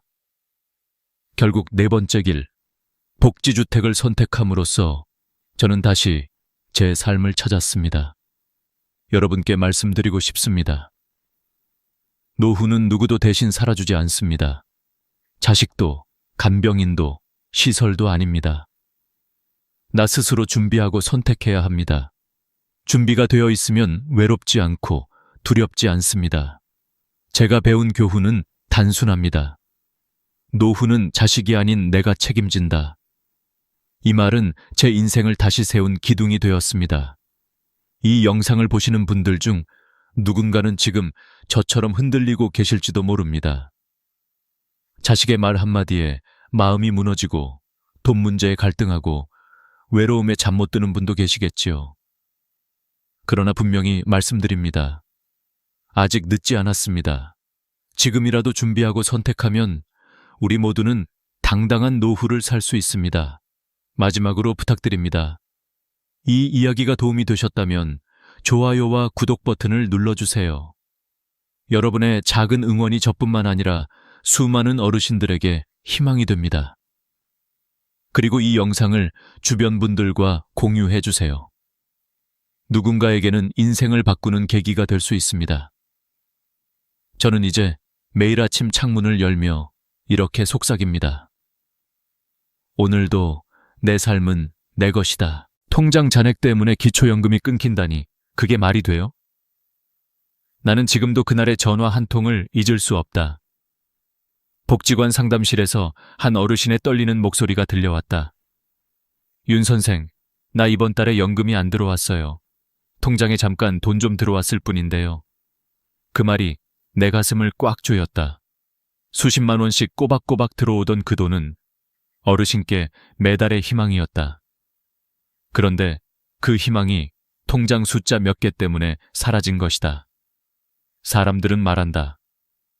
기초연금은 65세 넘으면 누구나 받는 거 아니에요? 하지만 현실은 다르다. 통장에 돈이 일정 금액을 넘는 순간 그 누구나에서 조용히 빠져나오게 된다. 모르면 잃는다. 알면 지킬 수 있다. 그 차이 하나가 노후의 평안을 가른다.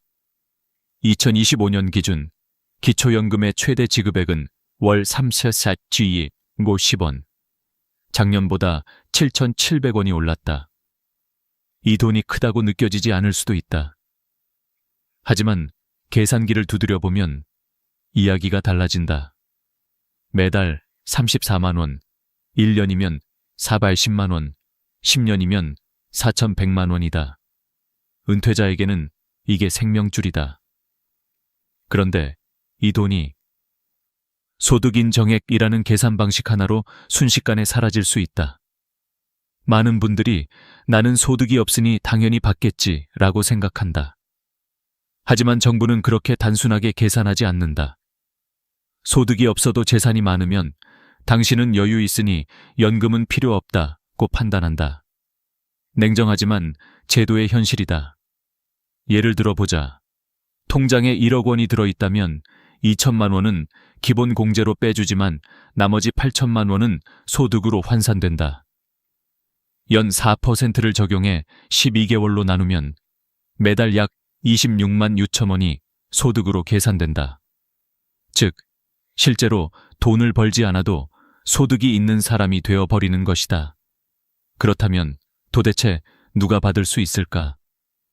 2025년 기준으로 단독 가구는 월 228만 원 이하, 부부 가구는 364만 8천 원 이하여야 한다. 이 기준을 1만 원만 초과해도 탈락이다. 그래서 많은 분들이 억울함을 호소한다. 그 돈 잠깐 맡아둔 건데요. 쓰지도 않았어요. 하지만 제도는 냉정하다. 자녀가 잠깐 넣어준 돈이든 보험금이든 예금이든 일단 있다고 잡히면 끝이다. 나는 상담 현장에서 그런 분들을 수도 없이 만났다. 작년에 만난 68세 최명학 어르신은 전세 보증금 1억 2천만 원에 소득은 전혀 없었다. 그분은 나는 아무 일도 안 하고 집도 내 명의가 아닌데 왜 못 받느냐며 울먹였다. 하지만 전세금도 재산으로 본다. 정부는 지역별 기본 재산액 대도시 1억 3,500만 원, 중소도시 8,500만 원, 농어촌 7,000지 50만 원을 빼고 남은 금액의 연 4%를 곱해 월소득으로 계산한다. 그 차이로 어르신은 탈락했다. 나는 집도 없는데 라고 하시던 그 말이 오래 남았다. 이건 억울함의 문제가 아니다. 제도의 언어를 모르면 제도의 문턱에서 미끄러진다. 그래서 오늘 나는 이 영상을 통해 반드시 전하고 싶다. 지금부터라도 늦지 않았다. 기초연금은 단순히 돈이 아니라 삶의 여유를 되찾는 권리다. 그 권리를 지키기 위해선 제도의 구조를 이해해야 한다. 가장 먼저 알아야 할 건 기초연금은 소득만으로 판단하지 않는다는 사실이다. 정부는 소득 플러스 재산을 합쳐 소득 인정액, 소득 환산 기준을 계산한다. 예금, 보험금, 자동차, 전세보증금, 심지어 가족이 잠깐 넣은 돈까지도 이 계산에 포함된다. 즉, 재산이 많으면 소득이 없어도 탈락이고 재산이 적어도 일정 소득이 있으면 역시 탈락이다. 그런데 여기서 중요한 변화가 하나 더 있다. 2025년부터 근로소득 공제액이 112만 원으로 인상됐다. 예를 들어 월급이 300만 원인 경우 112만 원을 먼저 빼고 남은 188만 원의 30%를 추가로 공제한다. 결국 실제 소득으로 잡히는 금액은 131만 6천 원이다. 즉, 예전보다 더 많은 사람이 기준 안으로 들어올 수 있게 된 것이다. 나는 이 제도가 공정하다고 믿지 않는다. 그러나 현명하게 이용할 수는 있다고 믿는다. 누군가는 모르고 잃고 누군가는 알아서 챙긴다. 그 차이는 공부의 차이이고 관심의 차이다. 그리고 그 작은 차이가 은퇴 후 10년의 삶을 바꾼다. 그러니 지금 이 순간 꼭 한번 생각해 보시라. 내 통장에는 혹시 나도 모르게 기준을 넘는 돈이 들어있지 않은가? 그 돈이 나를 편하게 만드는 게 아니라 오히려 기초연금의 문을 닫게 만드는 열쇠가 될 수도 있다. 이제부터 본격적으로 살펴보자. 도대체 어떤 실수들이 연금을 끊어버리는 걸까? 그리고 그 실수들을 피할 수 있는 방법은 무엇일까? 당신이 몰랐던 9가지 함정, 지금부터 하나씩 밝혀드리겠다. 나는 은행 창구에서 오랫동안 일하면서 수없이 같은 장면을 보았다.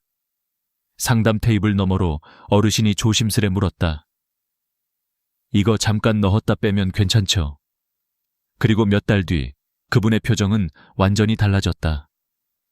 윤 선생, 기초연금이 끊겼어요. 그냥 자식 통장 좀 도와준 건데요. 이건 단순한 오해가 아니다. 정말 많은 분들이 몰라서 손해를 본다. 그래서 지금부터 말씀드릴 9가지 실수는 반드시 기억하셔야 한다. 단 하나라도 해당되면 연금이 끊길 수 있다. 첫 번째 실수, 가족 간의 돈 이동. 잠깐 맡겼다가 돌려받았을 뿐인데요. 이렇게 말해도 통하지 않는다. 국민연금공단은 이체 기록을 증여로 볼 수 있다. 특히 자녀가 부모에게 혹은 부모가 자녀에게 일정 금액 이상을 송금하면 그 흔적은 그대로 남고 그 돈은 재산으로 포함된다. 한 번이라도 큰 금액이 오가면 그건 이미 데이터로 저장된다. 한 70대 부부는 자녀가 집을 살며 일시적으로 부모 통장에 계약금을 넣었다가 돌려준 적이 있었다. 그 돈은 우리 돈이 아니었는데 그러나 심사에서는 재산으로 잡혀 탈락했다. 그분의 한숨이 잊히지 않았다. 두 번째 실수, 자녀 명의 적금을 본인이 관리하는 경우. 아들 이름으로 넣은 건데요. 나중에 내가 찾았어요. 이렇게 말하면 끝이다. 제도는 명의보다 실제 사용자를 본다. 부모가 입금하고 출금까지 하면 그건 부모의 자산으로 본다. 실제로 한 어머니가 이런 이유로 연금 전액 삭감 판정을 받았다. 세 번째 실수. 부동산을 자녀에게 헐값으로 넘기는 것. 노후에 세금 아끼려는 마음으로 이참에 자식한테 싸게 넘기자고 하시는 경우가 많다. 그러나 시세보다 너무 낮은 금액으로 거래하면 그 차액이 증여로 간주된다. 그 결과 증여세뿐 아니라 기초연금에서도 재산이 줄지 않은 것으로 판단된다. 재산은 여전히 유지됐다는 논리로 연금 감액이 이루어진다. 네 번째 실수. 폐업 신고를 안 한 사업자. 가게 문 닫은 지 오래됐어요. 이렇게 말해도 소용없다. 사업자 등록이 살아있으면 정부는 추정소득을 계산한다. 실제로 돈을 벌지 않아도 있다고 간주하기 때문이다. 이건 기초연금 계산에서 매우 치명적이다. 반드시 홈택스에서 폐업 신고를 해야 한다. 다섯 번째 실수. 고급 자동차 보유. 2025년부터는 배기량 기준이 사라지고 차량 가액 4천만 원 이상이면 무조건 고급차로 본다. 그 금액은 전액 소득으로 환산된다. 예를 들어 차량 가액이 5천만 원이면 5천만 원 전부가 소득으로 계산된다. 반면 3천만 원짜리 차량은 일반 자동차로 분류되어 14%만 반영된다. 이 차이는 어마어마하다. 여섯 번째 실수. 보험 해약금. 오래된 보험 하나 정리했을 뿐인데요. 하지만 해약금은 일시적 소득으로 계산된다. 해약금이 2천만 원 이상이면 그 순간 소득 인정액이 기준을 훌쩍 넘는다. 실제로 어떤 어르신은 보험을 해약한 다음 달에 바로 연금이 중단됐다. 일곱 번째 실수. 자녀 명의 통장을 부모가 사용하는 경우. 이건 세무조사에서도 자주 걸린다. 자녀 이름이지만 부모가 자유롭게 입출금하면 그것은 부모 자산이다. 특히 큰 금액이 오가면 바로 추적된다. 국민연금공단은 금융거래 데이터를 국세청과 연동해보기 때문에 숨길 수 없다. 여덟 번째 실수. 월세 수입을 신고하지 않는 것. 그냥 조용히 받으면 모르겠지 라고 생각하지만 요즘은 국세청과 연계돼 자동으로 파악된다. 신고하지 않으면 오히려 불이익이다. 소득이 잡히는 순간 연금은 바로 탈락이다. 아홉 번째 실수. 최근 5년간 재산 정리 기록. 기초연금은 현재만 보는 게 아니다. 최근 5년간의 금융거래와 부동산 변동을 모두 살펴본다. 예를 들어 몇 달 전에 아파트를 팔고 현금을 들고 있다면 지금은 집이 없어도 그 현금은 그대로 금융재산으로 계산된다. 그 돈 다 썼어요 라고 말해도 그 사용 내역을 증명하지 못하면 끝이다. 이 9가지 실수 중 하나라도 걸리면 기초연금은 단 한 푼도 받을 수 없다. 하지만 좋은 소식도 있다. 이건 되돌릴 수 있다. 지금부터라도 바꾸면 된다. 제도를 이해하고 증거를 남기고 기준을 충족시키면 다시 받을 수 있다. 한 가지 분명한 진실은 이것이다. 기초연금은 가난한 사람에게 주는 돈이 아니라 제도를 이해한 사람에게 돌아가는 권리라는 사실이다. 지금부터는 이 권리를 잃지 않기 위해 우리가 어떤 준비를 해야 하는지 하나씩 짚어보겠다. 몰랐어요 라는 말 대신 이제는 알았어요 라는 말로 바꾸기 위해서 기초연금이란 제도는 단순히 신청서 한 장으로 끝나는 일이 아니다. 그건 10년 후에 내 삶을 설계하는 종합재무 전략에 가깝다. 그래서 나는 늘 상담 자리에서 이렇게 말한다. 지금부터가 진짜 시작이에요.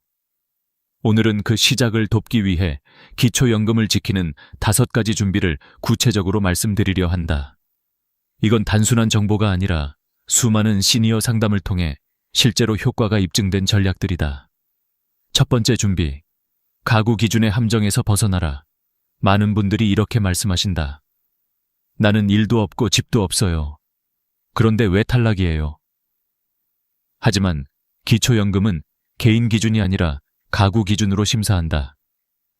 예를 들어 아내가 소득이 없더라도 남편이 월급을 받으면 그 소득이 모두 합산된다. 반대로 남편이 은퇴했더라도 아내가 임대 수익이 있으면 마찬가지다. 나는 어려운데 배우자가 조금 번다는 이유로 탈락하는 것이다. 이 구조를 이해해야 억울함이 줄어든다. 기초연금은 내가 어려운가를 묻는 제도가 아니라 가구 전체가 어려운가를 묻는 제도다. 따라서 부부 합산 기준으로 확인하는 것이 가장 중요하다. 두 번째 준비. 금융재산은 5년 전부터 천천히 정리하라. 많은 분들이 기초연금 신청 시점에 맞춰 예금이나 부동산을 급히 정리한다. 하지만 그건 위험한 선택이다. 국민연금공단은 최근 5년간의 자산 이동 내역을 모두 본다. 예를 들어 2년 전에 아파트를 팔고 3억 원을 현금으로 받았다면 지금 그 돈이 없더라도 금융재산으로 잡힌다. 이유는 단순하다. 그 돈이 어디로 갔는지 증거가 없기 때문이다. 그래서 노후 설계를 할 때는 최소 5년 전부터 계획적으로 움직여야 한다. 급한 매각보다 점진적인 구조조정이 안전하다. 자녀 증여, 보험 해약, 대규모 이체 등은 미리 기록을 남기고 전문가의 자문을 받는 것이 좋다. 세 번째 준비. 차량은 한 대, 시세는 4천만 원 미만. 기초연금 계산에서 가장 자주 걸리는 게 바로 자동차다. 내 차는 오래됐어요. 그냥 타는 거예요. 하지만 정부의 기준은 감정이 없다. 차량 가액이 4천만 원 이상이면 고급차로 분류되고 그 금액이 전액 소득으로 환산된다. 2대 이상이면 각각 계산된다. 예를 들어 4,500만 원짜리 SUV와 1,500만 원짜리 경차를 함께 보유하고 있으면 총 6천만 원이 재산으로 잡힌다. 그러므로 기초연금을 생각한다면 차량은 한 대만, 그리고 시세는 4천만 원 미만으로 유지하는 것이 안전하다. 자동차를 단순한 이동수단이 아니라 재정 항목으로 생각해야 한다. 네 번째 준비. 사업자 등록은 반드시 폐업하라. 가게 문은 닫았는데요. 사업자만 남아있어요. 이 말 정말 자주 듣는다. 문제는 사업자 등록이 남아있으면 정부는 소득이 있을 것이라고 가정한다는 점이다. 심사 시 추정소득이 자동으로 잡힌다. 실제로 돈을 벌지 않아도 있는 것처럼 계산되기 때문에 탈락할 가능성이 매우 높다. 사업을 더 이상 하지 않는다면 즉시 홈택스에서 폐업 신고를 해야 한다. 서류 한 장이 평생의 연금을 지켜준다. 다섯 번째 준비. 자녀 명의 자산을 점검하라. 이건 생각보다 중요하다. 자녀 명의 통장이지만 부모가 자유롭게 입출금하면 그건 부모 자산이다. 실제로 기초연금 심사에서는 명의보다 실질 사용권을 본다. 예를 들어 딸 이름의 통장에 5천만 원이 있고 어머니가 매달 인출해 생활비로 쓰고 있다면 그 돈은 전액 어머니의 재산으로 본다. 반대로 자녀가 부모를 대신해 관리만 하고 실제로 부모가 손을 대지 않는다면 그건 자녀의 자산으로 인정받을 수 있다. 핵심은 누가 통제권을 가지고 있느냐다. 이 5가지는 단순한 팁이 아니다. 그건 연금을 지키는 5개의 방패다. 실제 상담을 해보면 탈락 사유의 80%가 바로 이 5가지 중 하나에 해당한다. 그러니 지금 이 영상을 보고 계신다면 휴대폰 메모장이라도 열어 이렇게 적어두시라. 가구 기준 확인, 금융 5년 관리, 차량 4천 이하, 사업자 폐업, 자녀 통장 점검. 이 5줄이 여러분의 노후를 지킬 것이다. 그리고 지금부터는 더 구체적인 실행 방법으로 들어가 보자. 그래서 실제로 뭘 해야 하나요? 바로 그 답을 다음 부분에서 단계별로 알려드리겠다. 실제 현장에서 가장 많이 받는 질문은 이것이다. 그럼 구체적으로 지금 은행이나 주민센터 가서 무엇을 해야 하나요? 이제부터는 추상적인 조언이 아니라 바로 실행할 수 있는 실전 단계를 말씀드리겠다. 이건 제가 수백 명의 시니어 상담을 하며 직접 정리한 방법이다. 첫째, 예금은 반드시 쪼개서 관리하라. 대부분 어르신들은 이렇게 하신다. 그냥 한 통장에 다 넣어두면 편하잖아. 하지만 그 편함이 가장 위험하다. 왜냐하면 기초연금 심사에서는 통장 잔액이 그대로 재산으로 계산되기 때문이다. 예를 들어 통장 하나에 1억 원이 들어있다면 2천만 원 기본 공제를 빼고 남은 8천만 원이 소득으로 환산된다. 8천만 원 액그 4%, 12개월, 1갤리 월 26만 6천 원의 소득이 생긴 것으로 계산된다. 그렇게 되면 연금 기준을 넘기 쉽다. 하지만 이 돈을 목적별로 나눠 관리하면 이야기가 달라진다. 생활비 통장, 공과금 통장, 자녀 지원 통장 등으로 구분해 관리하면 단순한 저축이 아니라 생활자금으로 인정받을 가능성이 높아진다. 단 주의해야 할 점이 있다. 단순히 통장을 여러 개 만든다고 되는 게 아니다.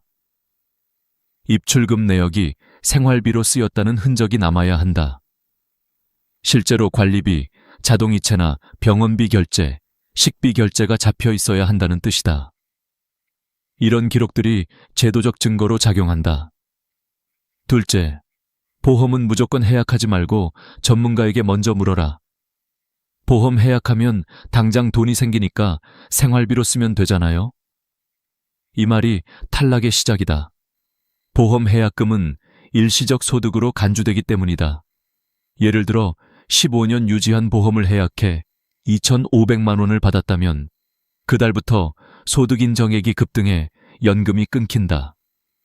반면 보장성 보험은 영향을 거의 주지 않는다. 그러므로 보장성인지 저축성인지 반드시 확인해야 한다. 만약 환급금이 크다면 당장 해약하지 말고 보장 항목만 줄이거나 전문가 상담을 거쳐야 한다. 지금 돈이 급하다는 이유로 서둘렀다가는 10년치 연금을 잃을 수 있다. 셋째, 전세는 월세로 일부 전환하라. 이건 많은 분들이 놓치는 핵심이다. 전세 보증금은 내 돈이 아닌데도 재산으로 계산된다. 예를 들어 전세금이 1억 6천만 원이면 정부는 이 돈의 4%를 소득으로 계산해 매달 약 53만 원을 번 것처럼 간주한다. 그래서 소득 인정액이 초과되는 것이다. 그럴 땐 일부를 월세로 전환하라.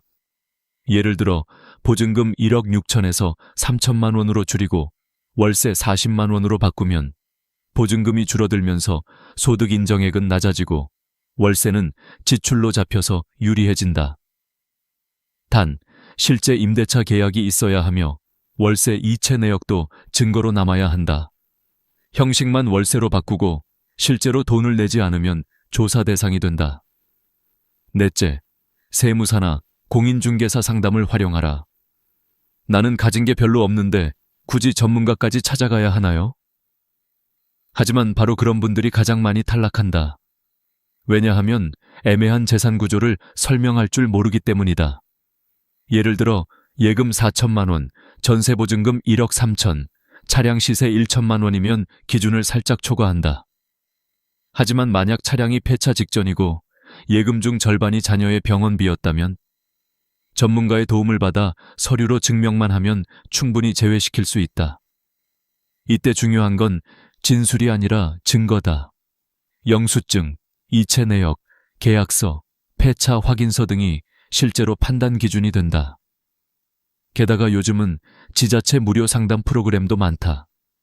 복지관, 주민센터, 노인회관에도 세무자문 창구가 있다. 돈이 아니라 정보를 아끼지 마라. 그게 가장 큰 손해다. 다섯째, 신청은 반드시 내가 직접 해야 한다. 놀랍게도 많은 분들이 이렇게 말씀하신다. 될 것 같아서 기다리고 있었어요. 하지만 기초연금은 자동 지급이 아니다. 신청하지 않으면 100% 탈락이다. 심지어 서류 하나 빠졌다고 탈락하는 경우도 많다. 예를 들어 건강보험료 납부 내역서가 누락되거나 오래된 CMA 계좌를 제출하지 않아도 은닉 재산으로 판단된다. 그래서 신청 전 반드시 4가지를 확인해야 한다. 1. 기초생활수급자 및 돌봄 서비스 중복 여부. 2. 건강보험료 납부 금액. 3. 모든 금융계좌 내역. 4. 배우자 소득 및 재산 합산 여부. 이 4가지가 완벽히 준비돼야 심사에서 안전하다. 기초연금은 기다린다고 생기지 않는다. 움직이는 사람에게만 주어진다. 그리고 그 움직임은 거창할 필요가 없다. 주민센터 한 번, 방문, 서류 몇 장 제출, 그리고 내 이름으로 신청서에 사인 한 번. 그게 노후의 안정으로 이어진다. 이쯤에서 여러분에게 묻고 싶다. 혹시 지금 내가 받을 수 있는 연금을 놓치고 있지 않은가? 그렇다면 지금이 바로 움직일 때다. 다음 부분에서는 실제로 신청 과정에서 가장 많이 하는 실수와 신청 후에 연금을 꾸준히 유지하는 방법을 단계별로 알려드리겠다. 기초연금 신청은 단순히 한 번으로 끝나지 않는다. 많은 분들이 이제 신청했으니 됐겠지 하고 안심하지만 그게 바로 2번째 실수의 시작이다. 신청 이후에도 꾸준히 관리하지 않으면 연금이 중단되거나 금액이 줄어드는 경우가 적지 않다. 이제부터 말씀드릴 내용은 실제 신청 후에 연금을 오래 안전하게 유지하기 위한 관리 전략이다. 첫째, 5년간의 금융 흐름을 투명하게 남겨라. 기초연금은 단 한 번의 심사로 끝나지 않는다. 정기적으로 재심사가 이루어진다. 특히 재산 변동, 보험 해약, 부동산 거래 등이 있으면 즉시 확인된다. 그래서 통장 거래 내역, 계좌 간 이체 기록, 현금 인출 내역 등을 깔끔하게 정리해두는 게 좋다. 예를 들어 자녀가 생활비를 보냈다면 생활비 메모를 남기고 병원비로 인출했다면 영수증을 함께 보관하라. 이런 세세한 기록들이 재심사 때 이건 단순한 소비였다 는 증거로 작용한다. 한 72세 어르신은 3년 전 자녀가 결혼할 때 도와주기 위해 2천만 원을 송금했다가 그것이 증여로 오해받아 연금이 중단된 적이 있다. 하지만 나중에 결혼식 계약서와 이체 내역을 제출하자 다시 회복됐다. 기록은 곧 방패다. 둘째, 자동차는 상태가 바뀌면 바로 신고하라. 자동차를 폐차했거나 팔았다면 그 즉시 구청이나 국민연금공단에 변경 신고를 해야 한다. 이유는 단순하다. 연금심사는 될 2년 전 데이터를 기준으로 하는 경우가 많다. 이미 팔았는데도 시스템에선 보유 중으로 잡혀 있으면 탈락한다. 자동차는 단순한 이동수단이 아니라 연금 계산의 변수다. 그러니 변화가 생기면 바로 신고하는 습관을 들이자. 셋째, 가족 간 금전 거래는 반드시 증거를 남겨라. 아들한테 돈 빌려줬는데요. 나중에 돌려받았어요. 이 말이 아무리 진심이라도 증거가 없으면 증여로 본다. 그래서 돈을 빌려줄 때는 간단히라도 차용증을 작성해야 한다. 차용증에는 금액, 날짜, 상환 계획을 적고 서로 서명하면 된다. 그게 없다면 무상 이전으로 판단되어 기초연금이 끊길 수 있다. 한 68세 부부는 딸 결혼자금 5천만 원을 빌려줬다가 차용증이 없어 연금이 중단되었다. 하지만 뒤늦게 증빙을 제출한 후 복구되었다. 제도는 감정이 아닌 서류로 움직인다. 넷째, 보험을 새로 가입할 때도 신중하라. 의외로 많은 분들이 연금 수령 중에도 새로운 보험 상품을 가입한다. 문제는 일부 저축성 보험이 추가 재산으로 간주되어 재심사 시 불이익이 생긴다는 것이다. 특히 만기 환급형 상품은 예금성 자산으로 분류되므로 피해야 한다. 반면 의료실비, 암보험, 장기요양보험 등 순수 보장성 보험은 문제없다. 요약하자면 만기 환급금이 있다면 조심하라. 새로운 보험을 가입할 때는 반드시 담당 공무원이나 금융 전문가에게 이게 소득 인정액에 포함되나요? 라고 확인하라. 그 한마디가 10년치 연금을 지킨다. 다섯째, 연금과 다른 복지제도를 함께 설계하라. 기초연금 하나로는 부족하다. 실제로 많은 분들이 이렇게 말씀하신다. 매달 34만 원 들어오는데 약값 내고 나면 남는 게 없어요. 그래서 정부는 기초연금 외에도 다양한 노후 복지제도를 운영하고 있다. 대표적으로 주택연금, 농지연금, 노인 일자리, 기초생활수급자 제도가 있다. 주택연금은 집을 팔지 않고도 매달 생활비를 받는 제도다. 농지연금은 논밭을 담보로 연금을 받을 수 있는 제도다. 노인 일자리는 건강한 분들이 사회활동을 하면서 월 27레이셀 30만 원의 활동비를 받는 프로그램이다. 이 활동비는 소득으로 계산되지 않는다. 기초생활수급자 제도는 의료비, 주거비, 생계비를 지원한다. 이 네 가지는 기초연금과 병행이 가능하다.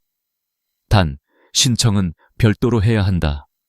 즉, 연금은 받는 돈을 늘리는 게 아니라 복지의 퍼즐을 완성하는 일이다.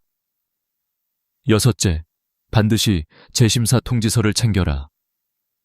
국민연금공단에서는 필 2년에 한 번씩 재심사 안내를 보낸다.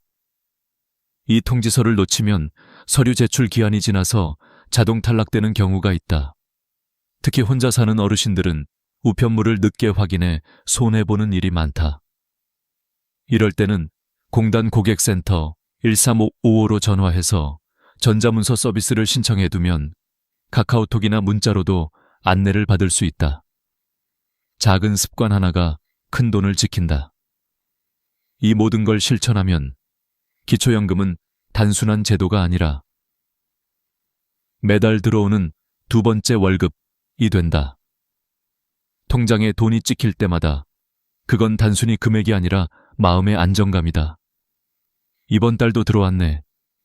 이 한마디가 하루를 지탱하는 힘이 된다. 다음 부분에서는 기초연금 외에도 시니어가 활용할 수 있는 국가지원제도 4가지를 자세히 소개하겠다. 이건 실제로 연금보다 더 든든한 보이지 않는 연금이 될 것이다. 기초연금만으로는 부족하다고 느끼는 분들이 많다. 한 달에 34만 원 가지고는 약값 내기도 빠듯해요. 그런 말을 들을 때마다 나는 늘 이렇게 답한다. 정부가 준비해둔 건 기초연금 하나가 아닙니다. 우리가 아직 다 쓰지 못했을 뿐이에요. 오늘은 그 아직 쓰지 못한 4가지 제도를 알려드리려 한다. 이건 단순히 돈을 더 받는 방법이 아니라 노후를 안정적으로 완성하는 퍼즐의 마지막 조각들이다. 첫 번째, 주택연금 가장 많이 묻는 질문이 있다. 내 집은 있는데 생활비가 부족해요. 집을 팔아야 할까요? 아니다. 절대 서두르지 마라. 그럴 때 필요한 게 바로 주택연금이다. 이건 내가 살고 있는 집을 담보로 맡기고 매달 생활비를 연금처럼 받는 제도다. 집은 그대로 내 명의로 남고 쫓겨날 일도 없다. 법으로 보호된다. 2025년 기준으로 부부 중 1명이 55세 이상, 주택의 공시가가 12억 원 이하라면 신청할 수 있다. 예를 들어 서울에 9억 원짜리 아파트를 가진 70대 부부가 주택연금에 가입하면 매달 100만 원에서 200만 원까지 생활비를 받을 수 있다. 게다가 사망 후에도 자녀가 상속받을 수 있고 원한다면 집을 팔아 상환할 수도 있다. 살아있는 동안에는 집을 팔지 않고도 현금 흐름을 만드는 가장 안전한 방법이다. 신청은 한국주택금융공사 HF 또는 가까운 은행에서 가능하다. 집은 그대로 두고 삶의 여유만 가져오자. 그것이 주택연금의 진짜 가치다. 두 번째, 농지연금. 나는 집도 없고 시골밭 하나뿐이야. 그걸로 뭘 해요? 그 밭이 당신의 노후 자산이다. 농지연금은 농지를 담보로 맡기고 매달 일정 금액을 연금처럼 받는 제도다. 65세 이상, 5년 이상 농사를 지었거나 실제로 경작했던 땅이면 가능하다. 밭을 팔지 않아도 매달 20만 원에서 80만 원까지 받을 수 있다. 특히 농지연금으로 받는 금액은 기초연금 산정 시 불리하지 않게 반영되므로 병행도 가능하다. 묶여있는 땅을 살아있는 돈으로 바꾸는 길, 그것이 농지연금이다. 세 번째, 노인 일자리 지원 사업. 몸은 아직 괜찮은데 나이 많다고 안 뽑아요. 그런 분들을 위해 정부가 만든 제도가 있다. 바로 노인 일자리 사업. 이건 단순히 돈을 벌기 위한 일이 아니다. 사회와 연결되는 통로다. 예를 들어 초등학교 앞에서 아이들을 안전하게 돕는 등하교 도우미, 복지관이나 공원에서 환경정리, 취약계층 어르신을 찾아가는 돌봄 서비스 등. 하루 2-3시간, 주 3회만 일하면 한 달 약 27만에 30만 원을 받을 수 있다. 놀라운 건 이 돈이 기초연금 소득으로 계산되지 않는다는 점이다. 즉, 기초연금도 받고 활동비도 받을 수 있다. 몸도 움직이고 마음도 외롭지 않고 지갑도 든든해지는 일석삼조의 기회다. 신청은 매년 11월, 12월 사이 복지로 사이트나 주민센터에서 가능하다. 나는 아직 사회의 일원이다. 이 확신이 노후를 지탱한다. 네 번째, 기초생활수급자 제도. 많은 분들이 이렇게 말한다. 나는 자식도 있고 집도 있으니까 그건 나랑 상관없어요. 하지만 기초생활수급자 제도는 단순히 가난한 사람만을 위한 게 아니다. 실제로는 일정 조건을 충족하면 충분히 신청할 수 있다.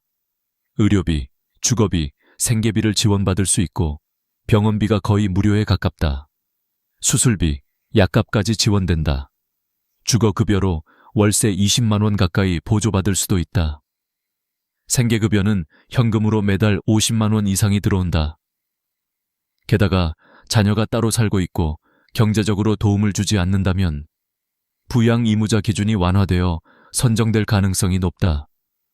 무조건 안 될 거라 생각하지 말고 혹시나가 다행히로 바뀔 수 있는 기회로 보자. 이 네 가지는 모두 기초연금과 함께 설계할 수 있다. 즉, 하나의 제도로 끝나는 게 아니라 서로 연결된 노후 생태계다.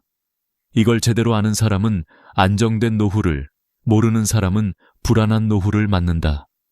결국 지식이 연금이다. 이제 마지막으로 오늘 이야기를 한 줄로 정리해드리겠다. 기초연금은 신청이 아니라 설계다. 지식을 쌓고 준비한 사람만이 매달 통장에 찍히는 그 한 줄의 숫자에 마음의 안정을 더할 수 있다. 여러분, 지금이 바로 그 준비의 시작이다. 오늘 영상이 마음에 와닿으셨다면 주변의 부모님, 친구, 이웃에게 공유해주세요. 이건 당신이 꼭 알아야 할 이야기야. 그 한마디가 누군가의 노후를 지켜줄지도 모릅니다. 항상 여러분의 편에서 여러분의 노후를 응원하겠습니다. 저는 윤정이었습니다. 다음 영상에서 또 뵙겠습니다.